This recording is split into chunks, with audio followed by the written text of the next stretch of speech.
السلام علیکم ناظرین و سامعین، آج ہماری گفتگو کا مرکز حضرت خضر علیہ السلام قرآن حکیم کی روشنی میں۔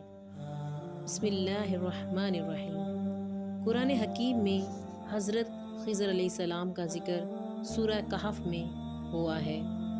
حضرت موسیٰ علیہ السلام کی حضرت خضر علیہ السلام سے ملاقات۔ حضرت موسیٰ علیہ السلام سے ذکر کیا گیا کہ خدا کا بندہ دو دریا ملنے کی جگہ ہے، اس کے پاس وہ علم ہے جو تمہیں حاصل نہیں۔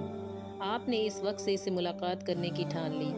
اب اپنے ساتھی سے فرماتے ہیں کہ میں تو وہاں پہنچے بغیر دم نہیں لوں گا۔ کہتے ہیں محل وقوع میں یہ دو سمندر، ایک تو بحیرہ فارس مشرقی اور دوسرا بحیرہ روم مغربی ہے۔ یہ جگہ تنہا کے پاس مغرب کے شہروں کے آخر میں ہے۔ واللہ عالم تو فرماتے ہیں کہ گو مجھے کرنوں تک چلنا پڑے، کوئی حرج نہیں۔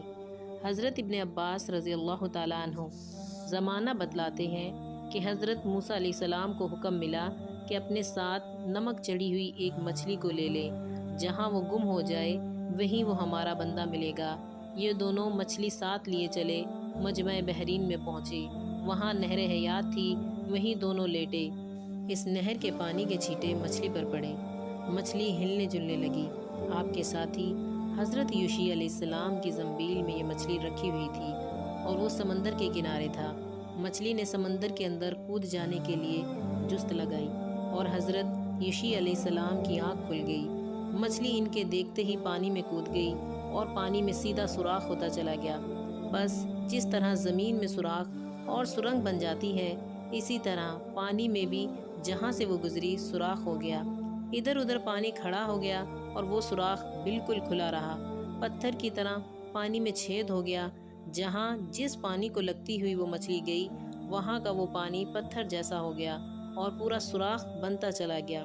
رسول اللہ صلی اللہ علیہ وسلم نے اس بات کا بیان کرتے ہوئے فرمایا کہ پانی اس طرح ابتدائے دنیا سے نہیں جمع سوائے اس مچھلی کے چلے جانے کی جگہ کے ارد گرد کے پانی کہ یہ نشان سوراخ زمین کے برابر حضرت موسیٰ علیہ السلام کے واپس پہنچنے تک باقی رہے۔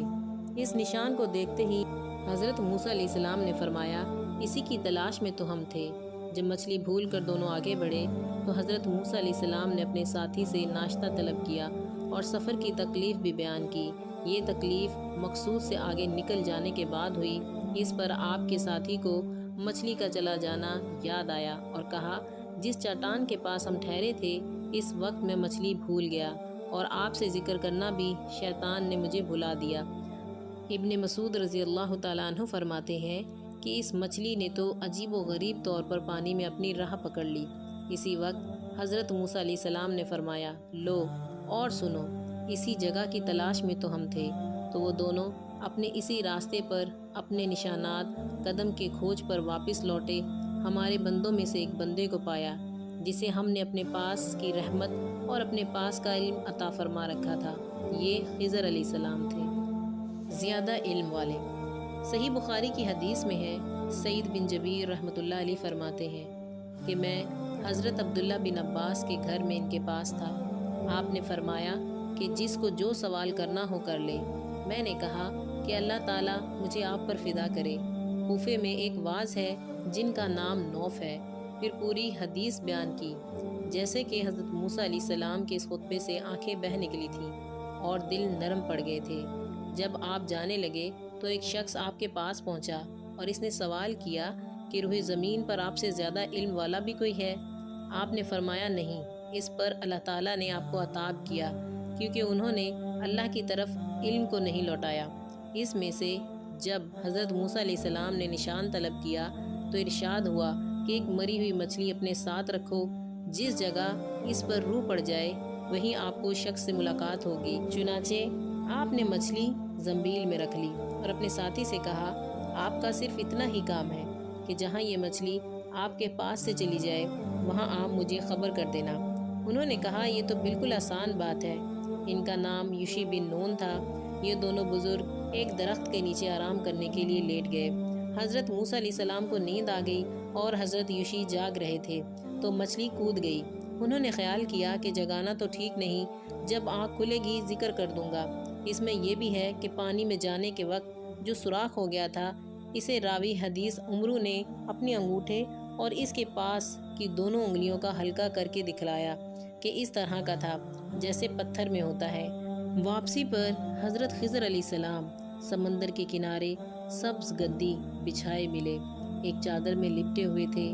اس کا ایک سرا تو دونوں پیروں کے نیچے رکھا ہوا تھا اور دوسرا کنارہ سر تلے تھا۔ حضرت موسیٰ علیہ السلام کے سلام پر آپ نے منہ کھولا۔ اس میں یہ بھی تھا کہ حضرت خضر علیہ السلام نے فرمایا کہ آپ کے ہاتھ میں تو ریت موجود ہے، وہی آسمان سے آ رہی ہے، کیا یہ بس نہیں؟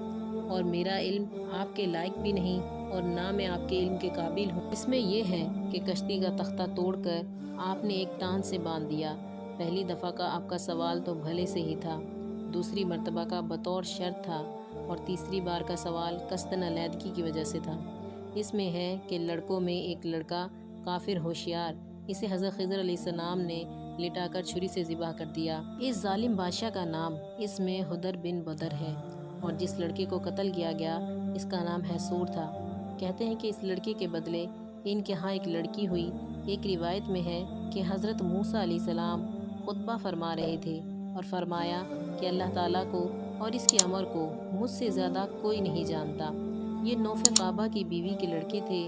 ان کا قول تھا کہ جس موسیٰ علیہ السلام کا یہاں ذکر ہے یہ موسیٰ بن میشا تھے۔ جزاکم اللہ خیر۔ السلام علیکم ورحمۃ اللہ وبرکاتہ۔